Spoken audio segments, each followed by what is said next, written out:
माननीय सभासदों, माननीय अध्यक्ष जी,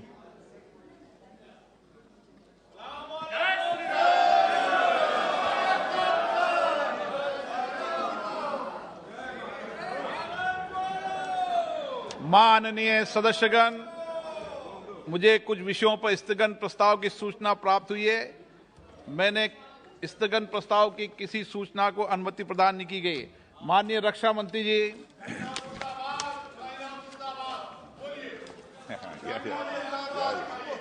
बोलिए पाकिस्तान मुर्दाबाद।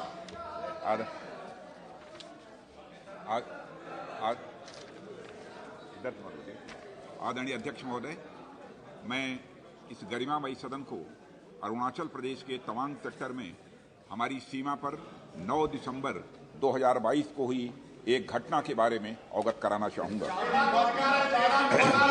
प्लीज स्टेटमेंट के बीच में नहीं बोलते। नो प्लीज, में छुट्टी भी थी। 9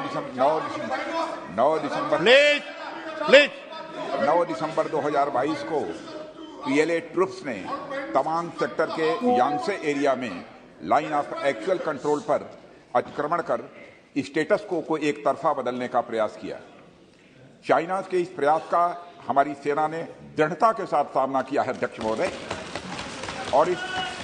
और इस फेस ऑफ में हाथापाई भी हुई है। भारतीय सेना ने बहादुरी से पीएलए को हमारी टेरिटरी में अतिक्रमण करने से रोका और उन्हें उनकी पोस्ट पर वापस जाने के लिए मजबूर कर दिया अध्यक्ष महोदय। इस झड़प में दोनों ओर के कुछ सैनिकों को चोटें भी आई हैं और मैं इस सदन को अवगत कराना चाहता हूं कि हमारे किसी भी सैनिक की न तो मृत्यु हुई है और न ही कोई गंभीर रूप से घायल हुआ है। इंडियन मिलिट्री कमांडर्स के टाइमली इंटरवेंशन के कारण पीएलए सोल्जर्स अपनी लोकेशंस पर वापस चले गए अध्यक्ष महोदय, और इस घटना के पश्चात एरिया के लोकल कमांडर ने 11 दिसंबर 2022 को अपने चाइनीज काउंटर पार्ट के साथ स्थापित व्यवस्था के तहत एक फ्लैग मीटिंग की और इस घटना पर चर्चा की। चीनी पक्ष को इस तरह के एक्शन के लिए मना किया गया और सीमा पर शांति बनाए रखने के लिए कहा गया। इस मुद्दे को चीनी पक्ष के साथ कूटनीतिक स्तर पर भी उठाया गया है। अध्यक्ष महोदय, मैं इस सदन को आश्वस्त करना चाहता हूं कि हमारी सेनाएं हमारी भौमिक अखंडता को सुरक्षित रखने के लिए पूरी तरह से प्रतिबद्ध हैं और इसके खिलाफ किसी भी प्रयास को रोकने के लिए सदैव तत्पर है हमारी भारत की सेना।